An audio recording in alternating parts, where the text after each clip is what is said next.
Airbnb, there's so much bullshit with it now where it's like you have to do all these chores just to stay in the unit, and it's super expensive. And it's like, well, I'll just stay in a hotel that I can literally just trash and then leave, and it's, cheaper or the same amount. What are your kind of thoughts on that? Yeah, I mean, I would say like in 2018-ish, from that era, it was like hotels were like a direct competitor for Airbnb. Part-Time Hitter is brought to you by Friendly Forces, a 501c3 nonprofit committed to helping reserve component members seamlessly integrate their military service with rewarding civilian careers. We connect them with employers who value their unique skills and critical role in national security and advise organizations how to become more reservist friendly. Check them out at www.friendlyforces.org. Friendly Forces is also brought to you by the Fratty Guard, a lifestyle brand for part-time hitters. Check them out at www.thefrattyguard.com and on Instagram at thefrattyguard.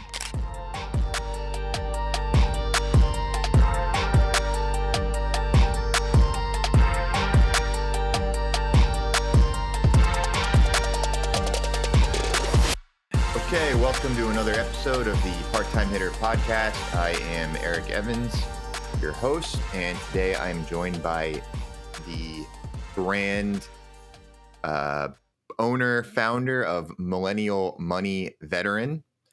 He is a veteran of the U.S. Army, did some time with the Natty Guard in college, went on to active duty to do various things. We'll get into that.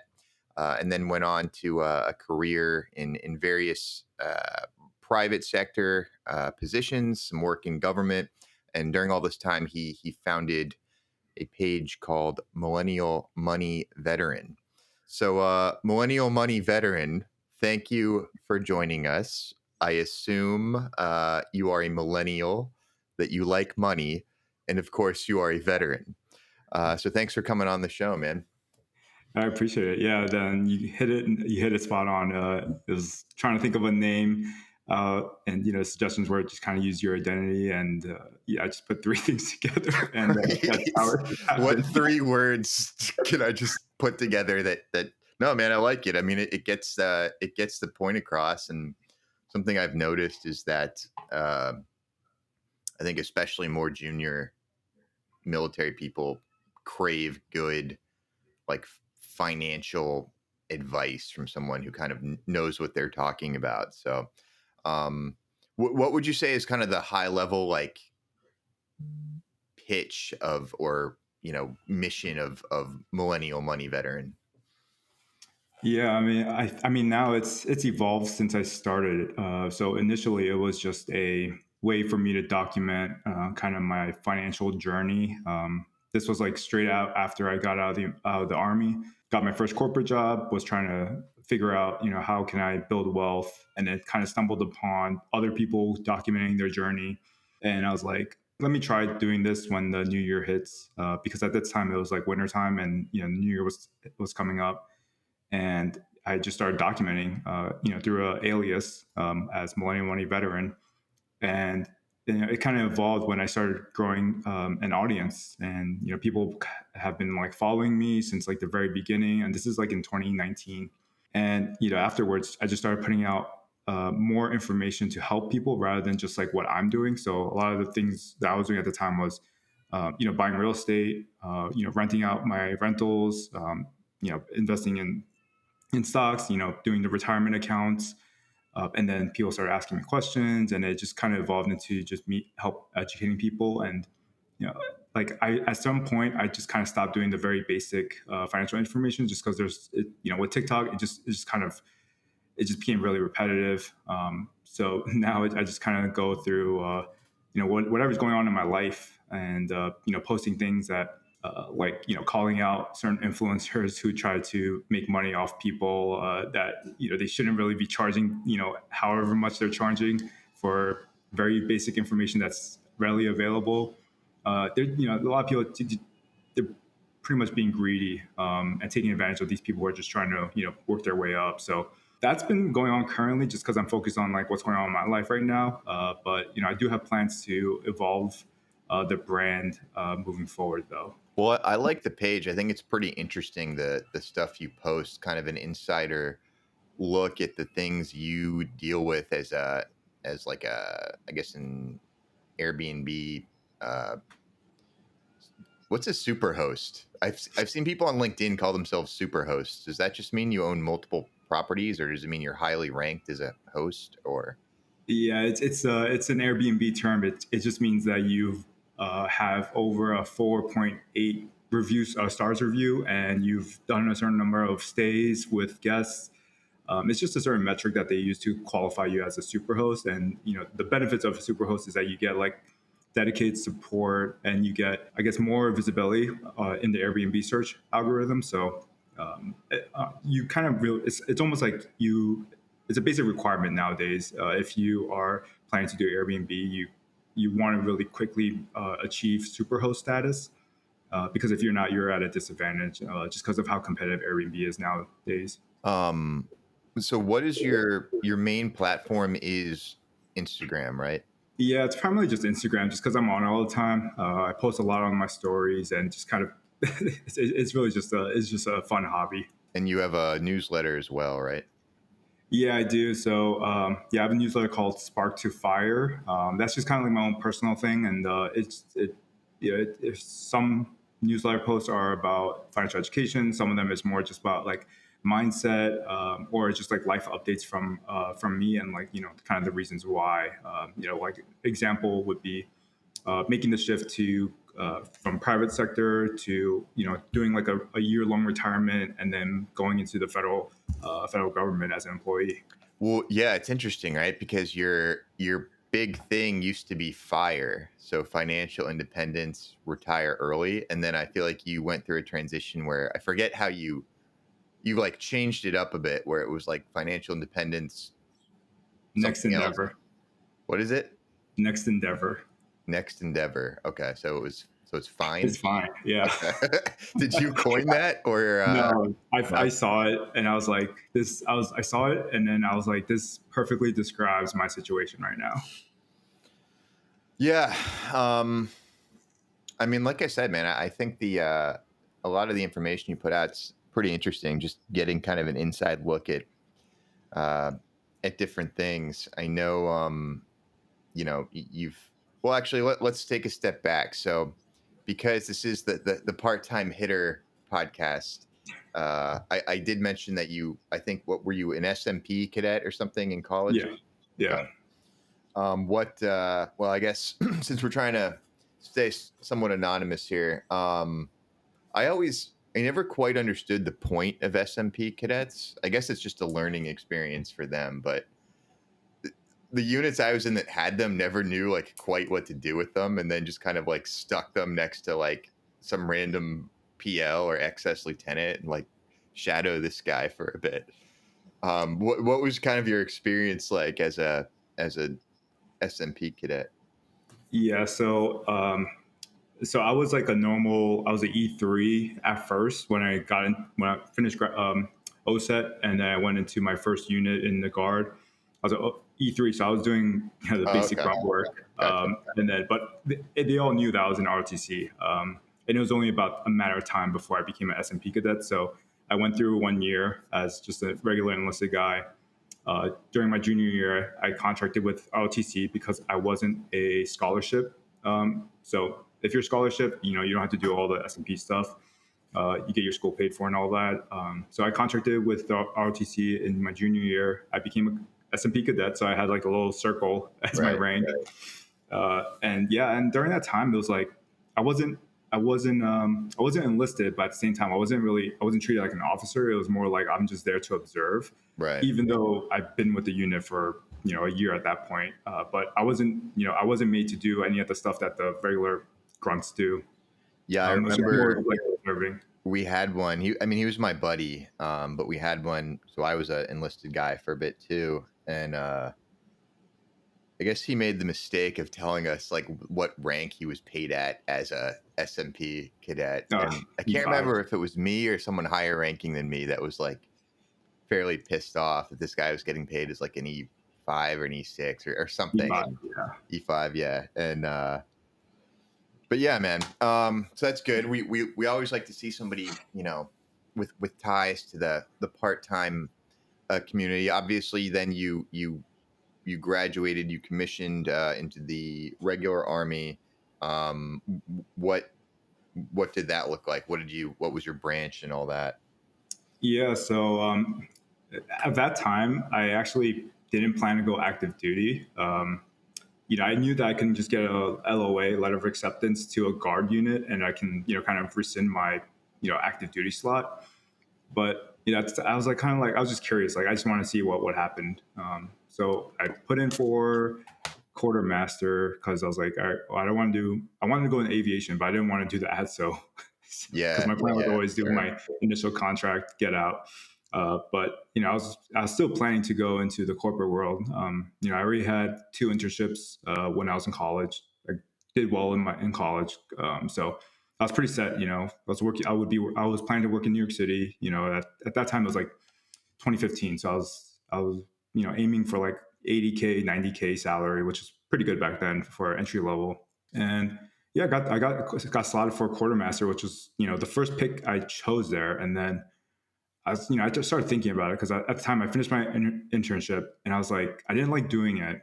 I was interning at, Fortune 500 companies, and I just didn't like it. It was just like really mundane. Like I commuted, I Mm. scheduled my class so that I had a day off so I can just do a full 8 hours there. And it was like commuted there, got back late. I was sitting at my desk a lot and just, bullshitting essentially. So Uh, yeah, sounds like a typical job. yeah, I was like, I learned this stuff, within the first like 2 weeks. I started doing all the, system upgrades into what they were, I guess the full time employees were doing. I was just helping them out like their assistant, and I just didn't like it. And I was like, you know what, I might as well just go into the army and just figure it out later, right? It's kind of like I'm almost delaying like my life. And it was a good choice though. So I went quartermaster, and then I got my first duty station. I was stationed in Korea. Was not my top choice for that. I was hoping for Hawaii or something, but I Yeah. got Korea. that kind of that kind of made me regret a little bit about taking the active duty Well, I mean, assignment. So you were single at the time, right? yeah, I was single at the time. I got a girlfriend later, but yeah, long distance does Well, made I it mean, so difficult. Korea as like a young single soldier doesn't sound like it would be the worst gig in the world. I guess it depends on the op tempo of what's going on in the unit you join, but Yeah, yeah, that was interesting. It was when the North Korea, they were doing all the tests with like the hydrogen bomb and stuff like that. So like every couple of weeks we were just like kind of on lockdown. But overall, it was a really good experience, and that kind of opened my eyes to like just trying new things and traveling more. And it was a really good time in the army. I had a good unit, good support system, and it was a really good experience compared to like what my peers have gone through. So I was pretty grateful for it. well, obviously it wasn't good enough that you stuck around. So what made you leave the army? Uh, I mean, it was always just I was kind of wanted to Mm, get started with my life, So it was always a plan. I just knew I needed to get out before I went to captain's career course. But before I left, I made sure I got my promotable status. But yeah, it was always the plan, no matter how good work life balance was in the army. But when I left Korea, I got another duty station in Konus, and it was just really rough. Went to NTC a lot. I yeah, went there 2 times in like 6 months. I went once in the summer, and then 6 months later I went in the winter. So like it was horrible because I went through NTC under 2 different weather extremes, right. one hot, one cold. Yeah, and it was just the op tempo was ridiculous. A lot of people left. Once they were at that duty station, they left once their contract was over. It's just because they were over it. Really toxic leadership, which is not uncommon, but very different from what I experienced in Korea. But yeah, the whole plan was always to get out and to kind of start my life, and yeah, Did that's what I did. you use any of the skill bridge stuff, or did you ever use the GI Bill after you got out? I didn't do any of the skill bridge stuff, just because it probably wouldn't have gotten approved anyway, Right. just because we were at really high up tempo because we had a planned deployment that didn't go through anyway, but they were still training for some reason. Just they were I don't know why, but yeah, I did use GI Bill though. So that was one of the main reasons why I decided to just, why not just go active duty post college, because then I'll have the GI Bill. Right. Because I didn't know where my life was going to go at that point, but at least I would qualify for that. So in the future. So what, you got like a master's degree in something or? Yeah, I did the typical MBA route. So this was like pre sit reps. I kind of just figured things out myself. I looked at poets and quants, just did a lot of research, and I did well in school already, so it wasn't too hard. I just had to study for the GMAT, which was really difficult to do when you're in a high op tempo unit. Yeah, that was the only part that I really struggled with, just because I was away like every other month for training. So trying to time it perfectly, and I remember I took the GMAT the day before I went to NTC. So that's kind of how you have to how I had to like be efficient with my time. But yeah, I went to MBA school, got my finished the program, went to consulting, and yeah, it's pretty much pretty typical route. So you did consulting for a bit, and depending on who you worked for in the industry, it can be, I think, classic kind of commercial consulting is good for like a young, probably single person who's good. I don't know if you were traveling or not as part of what you were doing, but a lot of people travel like 4 days a week. And I've heard that, at the outset, people have this kind of romanticized idea of like what that looks like, that you're getting to travel and, it's fun and you're meeting interesting people. But like the reality is you're in some like shitty hotel in some shitty part of the country on some implementation project for some random company. You're just like eating takeout in your hotel room, and like there's nothing like all that romantic. So I don't know if you did any of that. But you know, did you enjoy consulting? Obviously, you moved on from it, but was it useful? Did you learn anything from it? I think it's useful. I think it's useful because you have to learn to be adaptive, and you have to kind of figure things out on your own. But also, you have to work really quickly and efficiently. I got really good at PowerPoint and Excel during my time, so that was a plus, and Yeah. that translates to pretty much almost any job after consulting. But yeah, I think it helped because a lot of the norms in consulting that applies elsewhere, and it's almost like you're a little better. Like I can tell when someone's a consultant just based on how they set things up in Excel, or how they take how some of the behaviors, like they take notes during meetings, and they send out a summary, things, little things like that. Those skills or habits, that's good. I did get a lot of exposure to different industries. I did travel a little bit, but like you said, it was to like Ohio. Right. Like I only saw the hotel, and I left the drive from the airport, and that was pretty much it. It's pretty miserable. So You remember um, that company? I don't think it's still around. Maybe it is, but it was called Living Social. living social, It was no. kind of like Groupon, I think. They would like set up Uh, deals with partners, then you would get discounts if you signed up for it. But I had a friend who worked for them, and his job I think was to like go try to make deals with like hotels or something. So he would travel around, and he said he thought it sounded really cool at first, and then it would just like be him sitting alone at a hotel bar like doing yeah, nothing. And yeah. yeah, so yeah, kind of that part of that romanticization of the roles. But yeah, man. So at what point when did you actually start Millennial Money Veteran? You said I started in 2019. 2019. Yeah, How many followers do you have currently, if I may ask? I think I have like just under like 9,000. So like, very, very slow organic growth. Yeah. Who would you say are some of your competitors in the space? I know, like you said, there's a lot of kind of bullshit artists out there, particularly in the finance like advice space. But you know, i- who do you have in the crosshairs when you're doing some of this stuff? So I don't think I have competitors just because I don't really sell anything. Mm, I don't sell any like courses or like financial programs.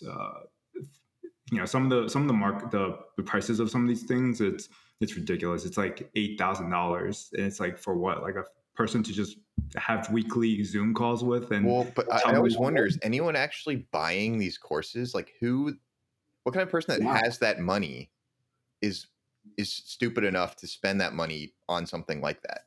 That's Yeah, I what I mean, wonder. no, because a lot of these influencers, they either blew up because of TikTok, or they were doing they started Instagram like around the same time I did. So we kind of we've I've seen them evolve. I've seen them grow to like what they are now, and I see their lifestyle, and I'm like, yeah, there are people who are actually paying for this. And if you can always just search on like Reddit and stuff of like people who've done it, and like they kind of give their insights on like what the program's about. And yeah, a lot of it is it's exactly what you would expect. It's very basic information. Yeah. It's very salesy, and it's like absolutely no refunds, typical stuff. But yeah, I don't really have any competitors just because I don't I'm not selling the same stuff as they are. But the people I do have on my crosshairs are the people who are blatantly taking advantage of people. So there's like a couple. They they have a long Twitter history, so you're able to kind of like you can fact check them almost, and they just delete their old posts like once it's called out, and then they block you. But yeah, I've found several of their lies, and just kind of how they basically fake their numbers to make it seem like it's better, because you obviously want to sell your success as like it's like kind of like your expertise. And I've caught them in their lies, and and I use like their old posts as like, you see, I told you their first property did different numbers than what they're posting now, and they're saying that they're all I successful. And I do see yeah, a lot of that. It's like, wait a minute, you said you gave different numbers like a month yeah, ago in the post, and now your numbers have gone up or changed. It's like, how does that work?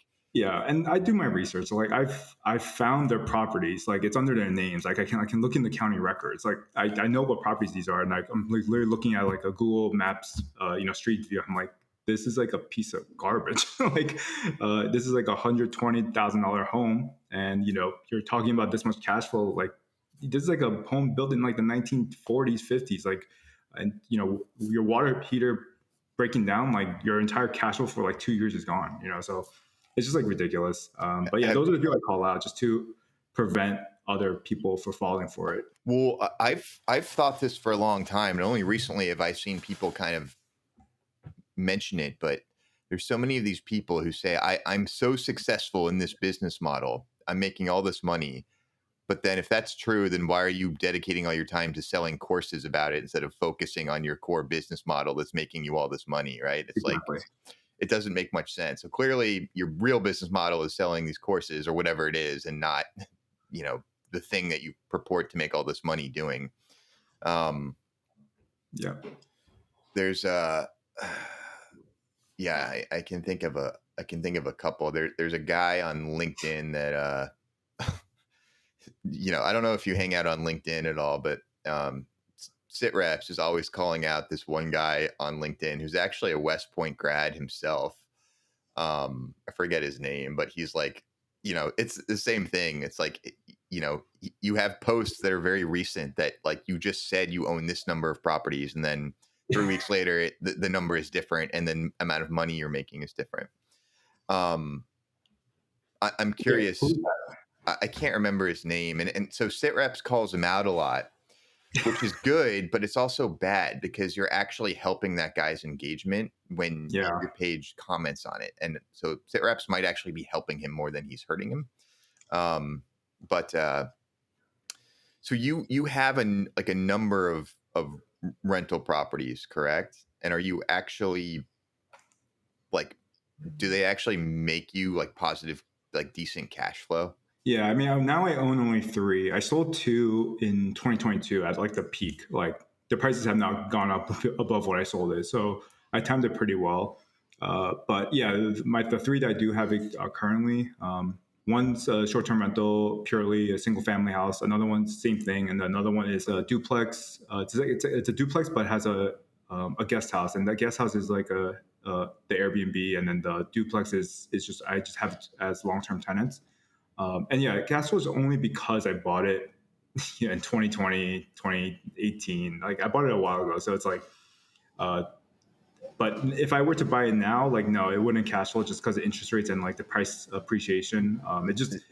It just doesn't make sense, and that's part of the reason why like nowadays I don't post too much on about like real estate, just because it's not an ideal environment for people to get in unless they're doing like a house hack situation, which is Right. a lot easier to make positive cash flow or at least lower your living expenses. But like if you were to just be purely an investor, it's really difficult right now unless you do some major renovations and you buy something that's really underperforming. So Well, I don't recommend it too well, much. that's what kind of annoys me too, especially now, is like people make it seem like, oh, it's so easy. Just go buy this thing at this price and then rent it at this price. And it's like the numbers don't work. Even Yeah, so I bought a unit, 5 or 6 years ago or something, and I still technically lose a couple dollars every month on it because of the HOA fee and all these other, like, I have a property manager and all this other stuff. And it's like, and I got a really good deal on it. And I still technically lose money every month, even though, I mean, it's appreciated in value. So I have equity, but yeah, man, there's too many people. They're just like, oh yeah, just go take out a loan and buy a bunch of properties and then rent it yeah. out for more than your mortgage. It's like, well, the math doesn't usually work out that well unless you find some kind of a hidden gem or you have some other house hacking situation. Yeah, and that's kind of why I switched, from doing the whole long term rentals to short terms, just because, yeah, I'm not trying to build like a whole, real estate empire. It's literally the only reason why is I just wanted enough cash flow where I could technically retire, right? So I just needed to be, above a certain number where I'm comfortable enough where I can, like, if I didn't have a job, didn't have other income coming in, I'd be okay. And short-term rentals, they do that. It just requires a lot more work. Rather than just a long-term, you could literally, like, I bought a long-term rental where I didn't even set foot in it until like before I was selling it. Like Wow. I had an agent go, do a whole video tour. I already had a property manager that I hired, like, on the phone. Just told him like, hey, get the keys from my agent. Like, you start fixing up a little bit and get it on the market. They found the tenant. When I was selling it, I went there just because I was like planning to just like look at it and just see the area, but also just to sign the papers anyway. So that's really the only time I saw it. It's Airbnb it's a little different. It does require a lot more manual work. Dude, Airbnb, because I see the stuff you post, it seems like the customers continually create issues where it's like, oh, this little issue happened. I want a full refund, or, the water heater broke, or this or that. It seems like a lot of work and a lot of bullshit to put up with.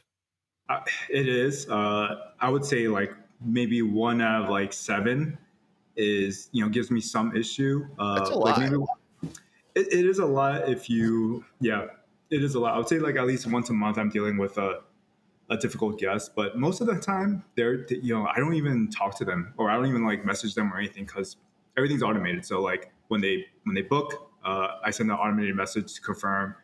The day before their stay, I send another automated message. So a lot of those bookings, they just it's just clockwork.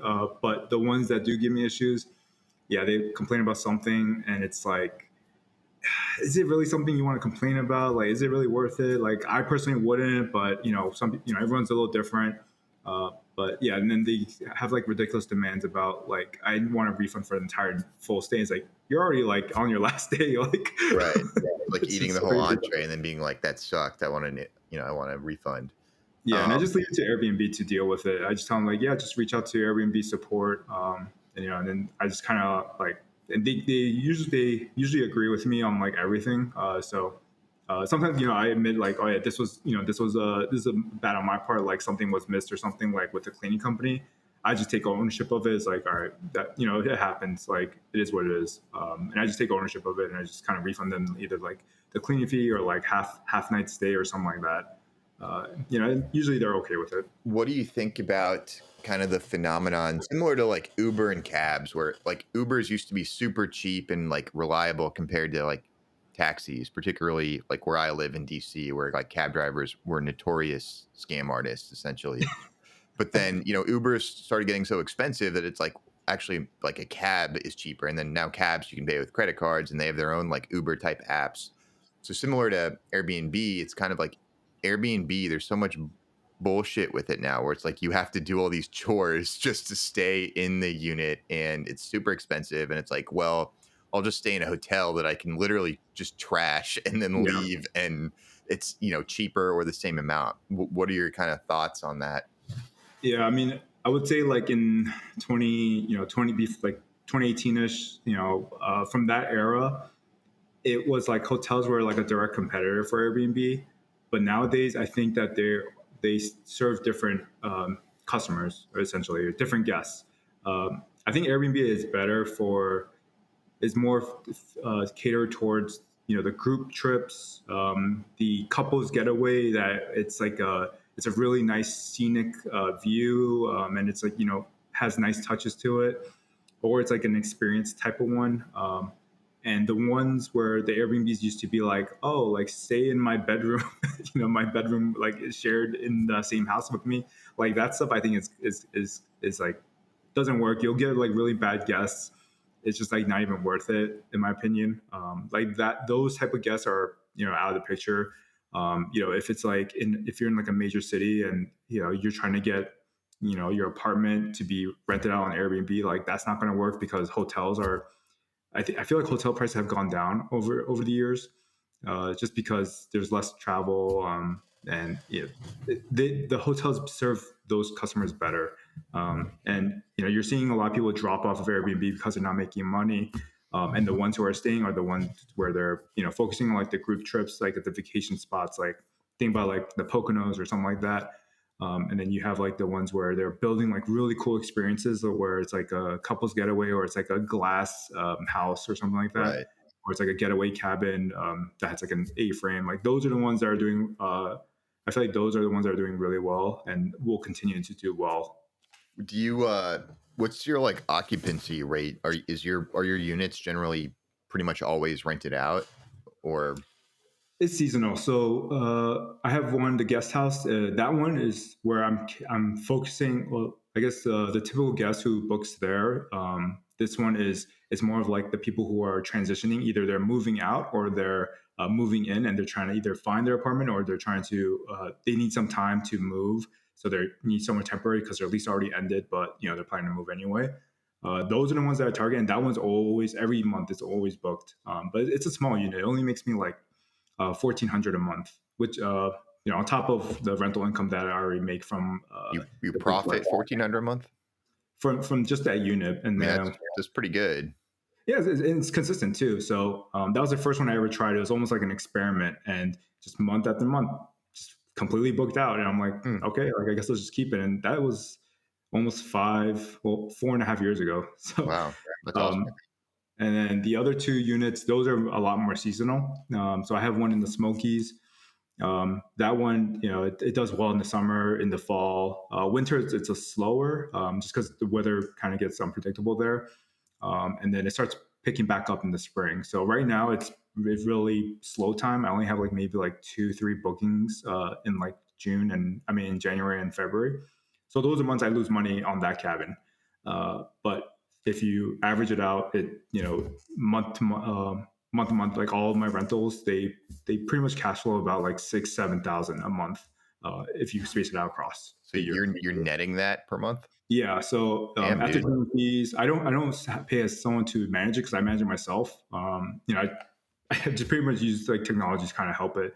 I automate the messages. Everything's through like Airbnb, so it's pretty simple. And then having like smart locks. And you're able to just kind of oversee everything. And the cleaning company, like you want to find someone who is pretty readily available, and they also some of them have their own like handyman, so that's kind of like Mm. on call. So it kind of works out. It's like if anything, either they know something or if the guest calls something, I just let whichever party know, like, hey, like I need you to fix this during the next day or before the next day. So it's pretty simple, yeah. But it's just a lot of work to start it up, and it kind of gets nerve wracking because you're not there. Right. And I know you said you've kind of moved away from talking about the real estate stuff. So I'm curious so with all that, basically additional income that you make, like what do you do with that? Do you invest it? Do you reinvest it back into the Airbnbs? Do you just put it in the stock market? Do you blow it on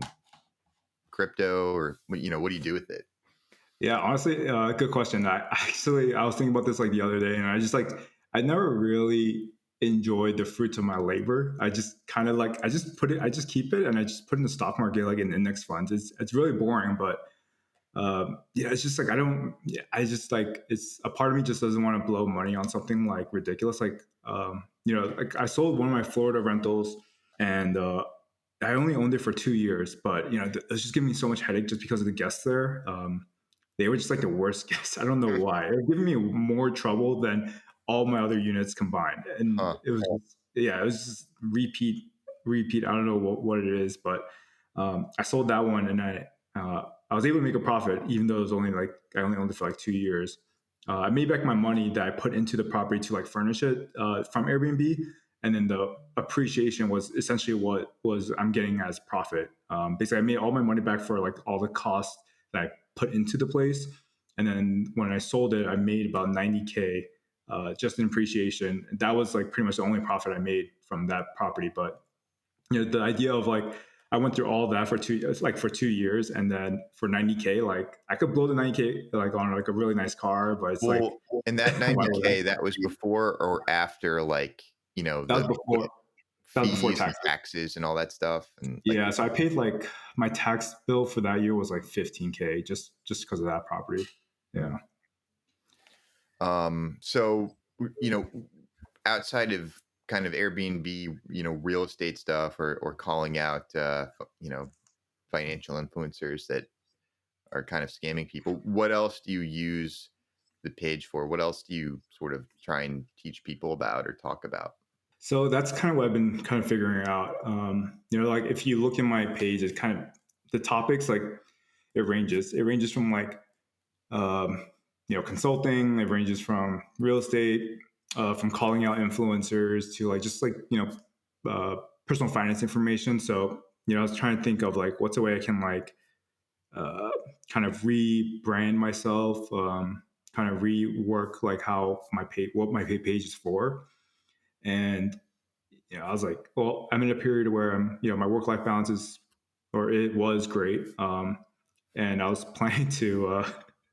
It's planning to like start something pivoting off to something where it's not me but it's more it's a different brand. It's just obviously I'm going to be the creator, but it's a different brand where it's just about personal finance information but also like just building wealth for like the everyday normal person. We like me, I like reading books about entrepreneurs. I like hearing stories about people building their business. Like one of my favorite podcasts is, other than this one, is Of course. How I Built This. But How I Built This talks brings in the founders of really big companies you see nowadays, and how they got started.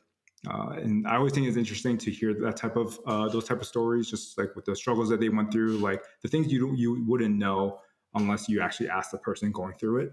So I want to do something like that, but more on like the everyday person type scale, because a lot of people like you, me, and like other people I met on the internet, we all are pursuing something on the side, whether it's building a business, building our brand. And I think it would be nice to share that type of information with other people, whether they don't know what they're doing, they want to learn, or they just want inspiration from other people, because we're just normal people. We're just trying to make something happen, and I think other people will appreciate that. So I'm building that right now. It's very early stage right now. Just got the design work completed with like the logo. Is it a new So name? yeah, it's gonna be called Sitting on Dough. So Okay. I'm trying to have like a playful type of theme to it. But yeah, it's sitting on dough, like dough money, obviously. So it'll be its Uh, own thing, or you're just rebranding it'll Millennial be its Money? own thing. Okay. Yeah. So that's what it's not going to have any direct affiliation with me. It's just the people are going to know that I'm building it. But yeah, I just got the logo. I just approved the logo, so I should be getting some brand work done and start setting up. I like it, man. Has anyone ever hit you up in the DMs and been like, "Thank you, Millennial Money Veteran. You saved my life with this piece of advice that you gave me," or any super appreciative or loyal fans that you have? Yeah, and that was kind of yeah. So I've gotten messages over the years about stuff like that, and it kind of it it's very I would say it's a very good feeling knowing that something I put out that I didn't know it would whether it would resonate with anyone, but someone reaching back out saying, hey, like you posted this a while ago. I just want to share with like this helped me a lot. Whether it was for people getting out of the military, they didn't really know what to do. So I told them I should.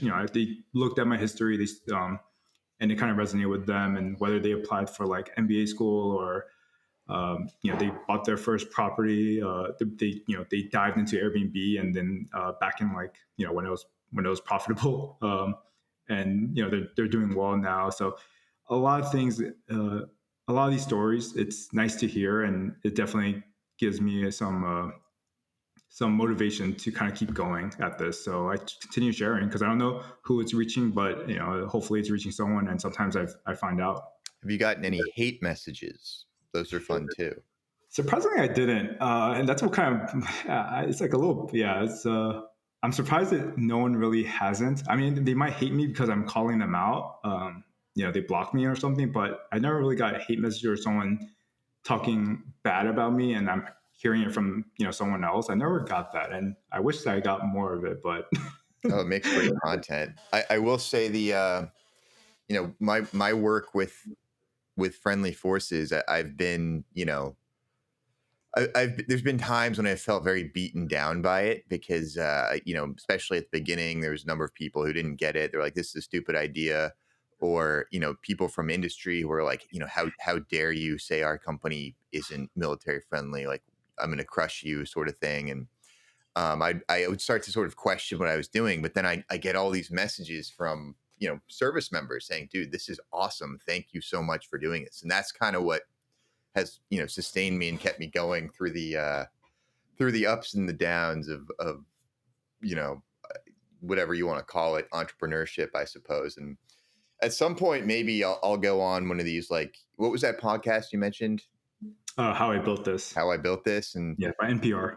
just to because I think most sort of entrepreneurs, particularly people who are doing it not as their full-time job, but also those who are, you're figuring out a lot of stuff as you go. You're making a lot of mistakes, and that's where you learn a lot of the most important lessons. But at some point it would be interesting for me to go on one of those and kind of talk about sort of how I went from 0 to 1, to quote Peter Thiel, Yeah, and talk about all the things I did wrong and what I would have done differently.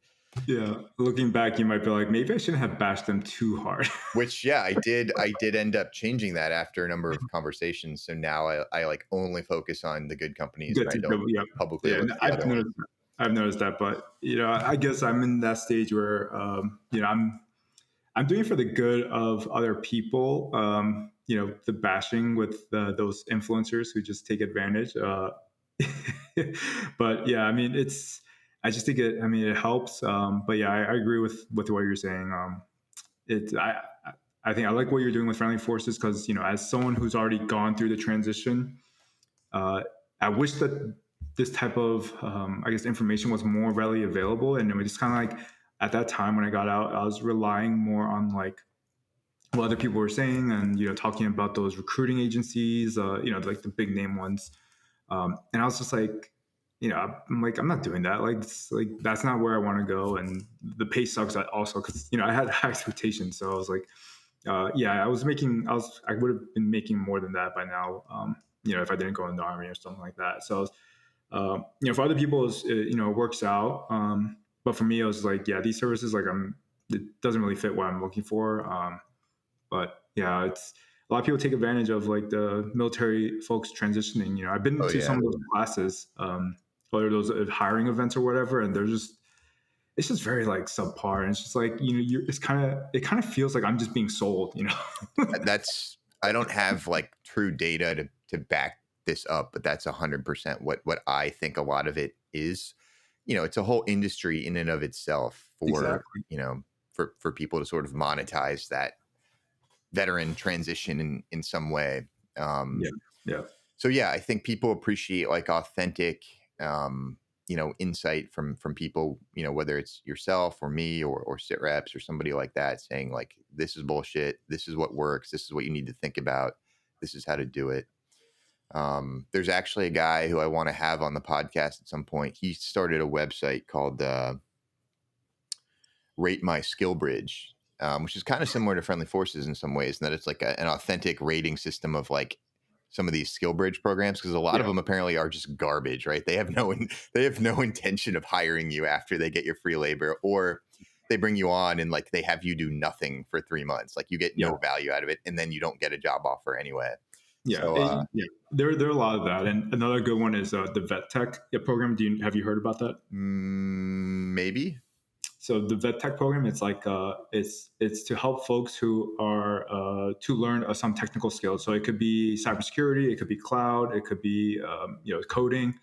So you have like these schools essentially that sign up and become an accredited provider of these education courses, and it costs I think it's the VA, or it's whoever pays for it. The government pays for it for these people to go to these classes, and a lot of it is like if you compare it to like a real like education for like coding, let's say, it's so basic that you're not going to get any job out of this, and they're just milking the government for money, because if this it's basically guaranteed tuition. So you have like schools that are like, you probably heard of some of these schools, like a lot of them closed down though. But you heard of like these schools, the degree factory type things.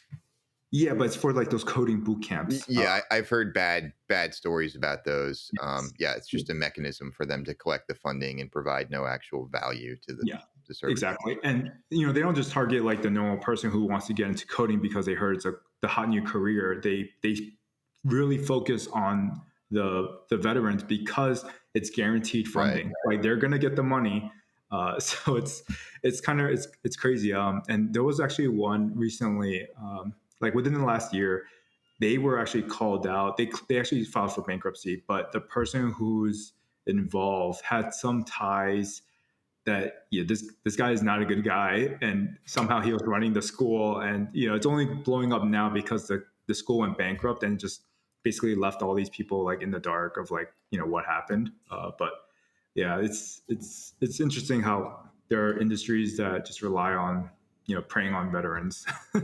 Yeah, man. I mean, it's a ripe industry if you want to become a scammer. I mean, there's that famous one about like a guy who I don't think he ever served in the military, but somehow he set up this private military contracting firm based on his like experience as a Navy SEAL. Had never done anything in the military, got all these contracts like overseas, millions and millions of dollars. And then finally they found out, like, enough people were like, this guy doesn't seem like he knows what he's doing. Of course, he had never served, certainly was not a SEAL, and didn't know anything. But wow. I guess if you can sell it, man, like the money's there in anything military related. So what would be kind of your advice, your thoughts for a young, I mean, really anybody, but particularly a service member who's looking for the next thing or about to get out of the military? What would be your guidance for them? Yeah, I mean, so when I was a platoon leader, I had all these young soldiers, 18, 19-year-olds, and they never thought about going to college. For me, I think the greatest benefit of serving is having the GI Bill. Like it's like, and it's not just using the GI Bill; it's using it strategically. So it's all about going to the right school that fits what you're looking for. So a lot of times I tell them like, hey, have a plan of when you get out, not just like immediately like the first like year that you get out. Like you need to have like a 5-year plan like once you get out. And that's what I did. Like even before I even joined active duty, like I was like, when I was debating between going guard or active duty, I was like, I need to like come up with like a 10-year plan.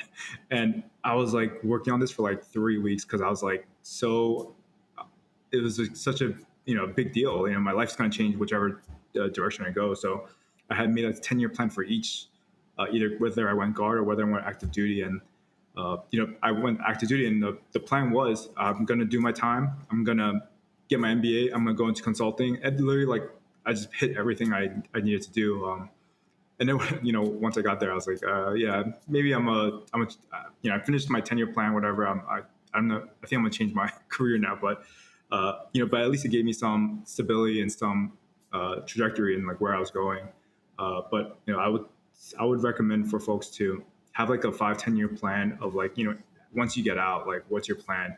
Don't just go to like any school just to go to school and get the GI Bill.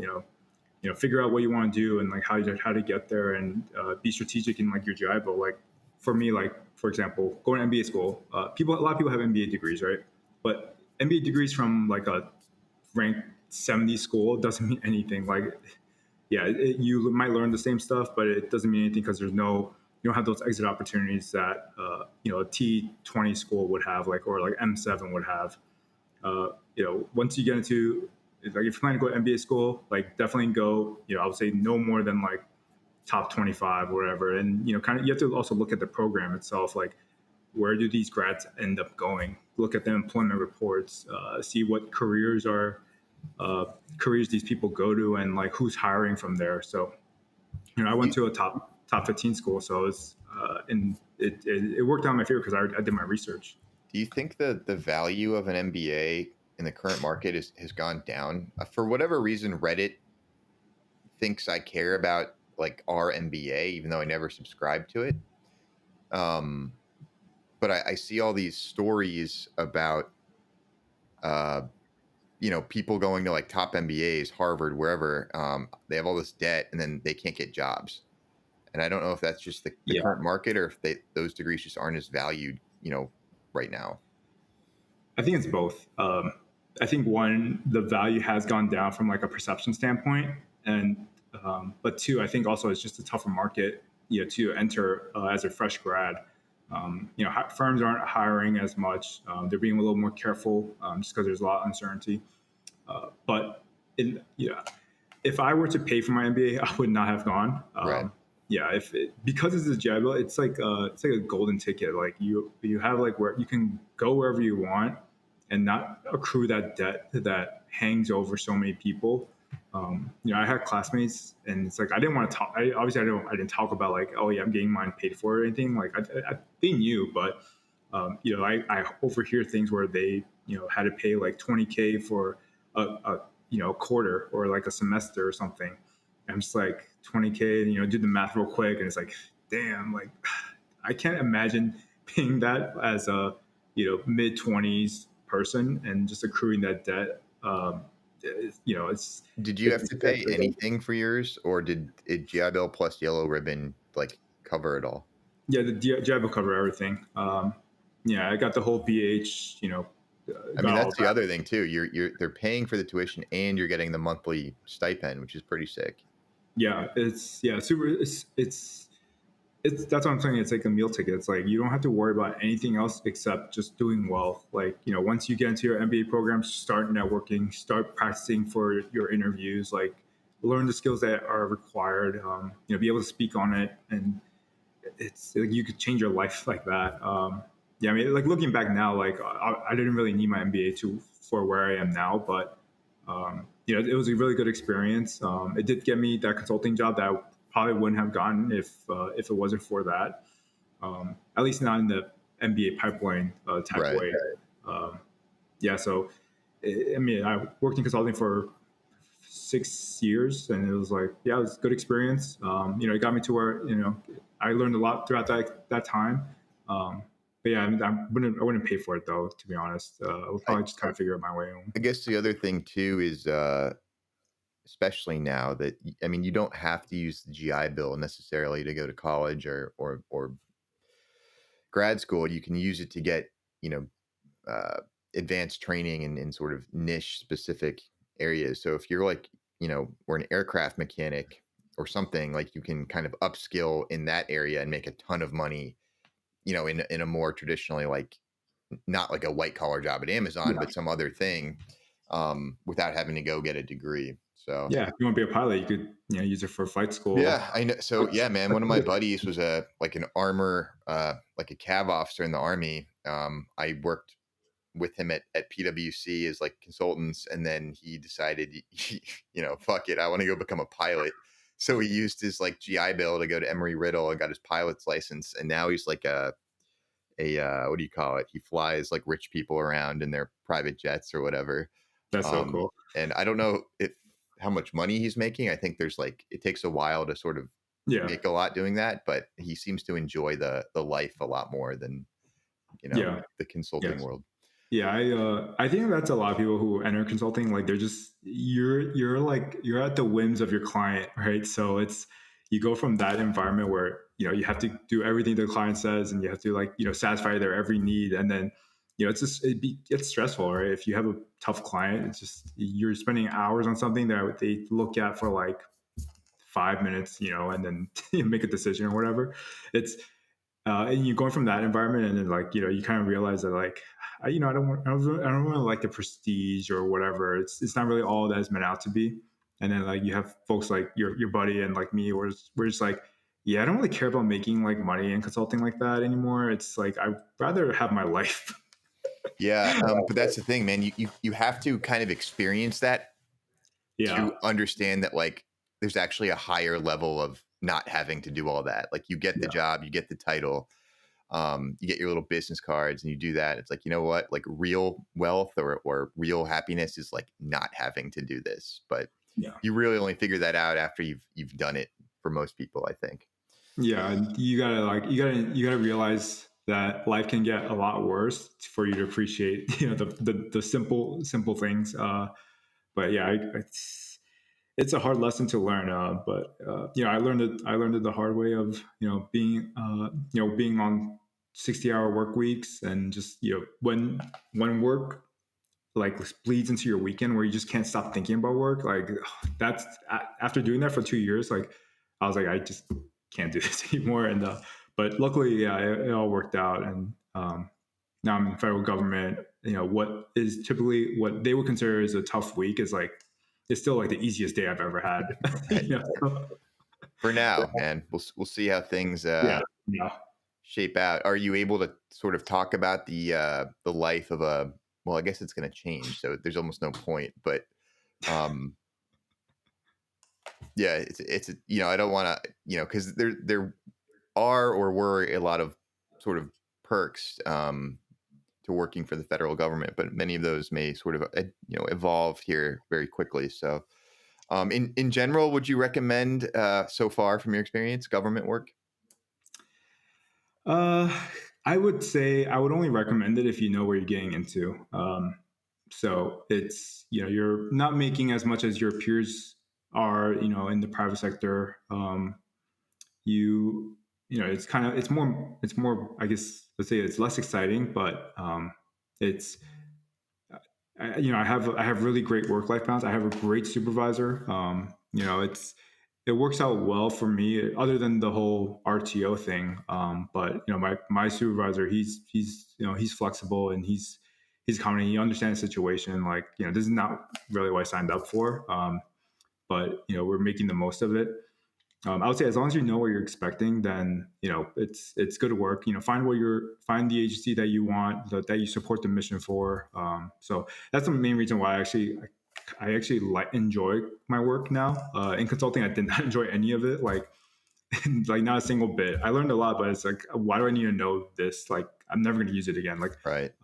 I had to I learned all about like these. I was in doing pharmaceutical consulting for a little bit, so I had learned all these different brand drugs and like what they did, what indication, and all these types of diseases like that that addressed. So I learned all of that for like a 3-4 month period of projects. So it's like what do I need this information for? But in government work, it's all about the mission. It's all about supporting what's doing best for the agency and like its mission set. So but one thing that I realized now that I'm in is I learned that there's a lot more federal workers than outside of the DC area than there are in the DC area. It's like a vast majority. I I didn't I learned didn't know that that. too. Yeah. Yeah, I heard it's like 85% or something like that. I Yeah. didn't know that. And I also learned that the benefits aren't that great. Like I don't know Really. why.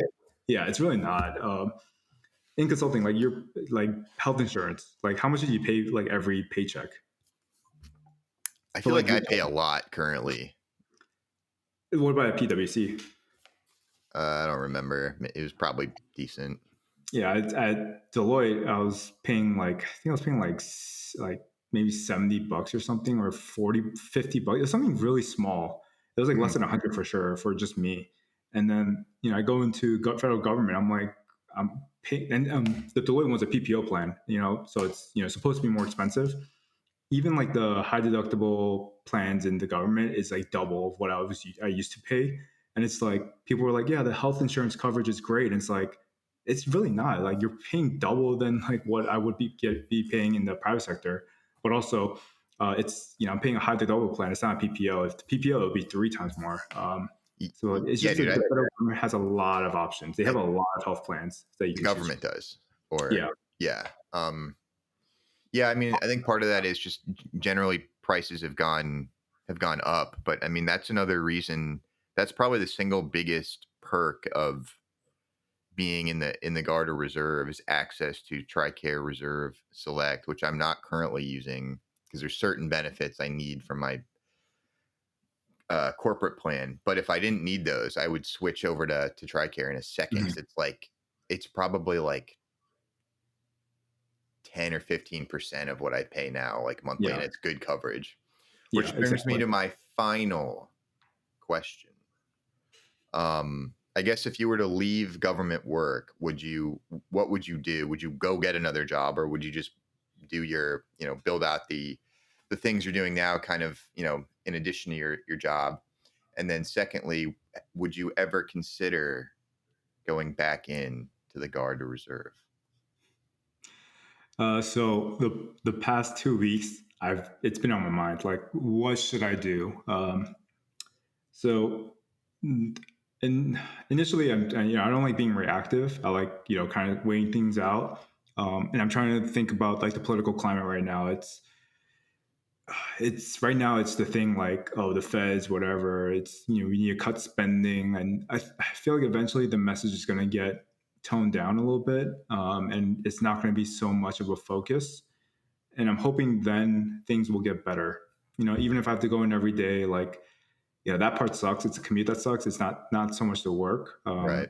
It's I just had to deal with it. But I will see what happens in the next couple months. But nothing holding me back is that I actually got a recruitment incentive when I joined the federal service. So it's like a 2-year service commitment. Hmm. So I'm at just under 1 year.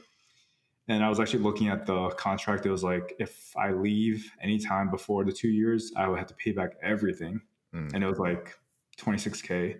So I'm like, Yeah.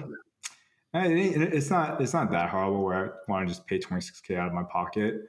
But it's still, Do you have to it's pay something. that back if you get um involuntarily cut or whatever? I don't know about that. I'm not sure about I would that. hope not. That would kind of be insult to injury, but I don't Yeah, know. I wouldn't be surprised if I had to. But hopefully it doesn't come to that. Hopefully I'm able to make a decision on it rather than being forced, into a situation. But I haven't like, I've actually thought about like maybe can go private sector. And my wife's like, go back to consulting when because you were making a lot of money back then. I'm like, I don't think it's worth it. So I was thinking about like what else I can do there. I haven't really decided yet on that, just because it's still such an early idea. But to answer your second question, would I ever go into the Guard? No, I wouldn't. Just because I'm more of the type where if I'm doing something, I either want to go 100% at it or I don't want to Mhm. do it at all. And I've been in the Guard when I was in college, and I missed out on a lot of things like in college, and I also had to those Guard weekends. It's once a month, but for some reason it just speeds up. Like it's like it feels like every two It weeks. really does, man. Yeah, so it's I dreaded that, and I don't want that to interrupt. Now, and it's just I don't think the pay is really worth it for me to give up a weekend. Yeah. Um, but for the health insurance reasons, yeah, I mean that's a good reason. But for me to go back and get in shape again, I don't know about What that. if World War III kicked off? Would you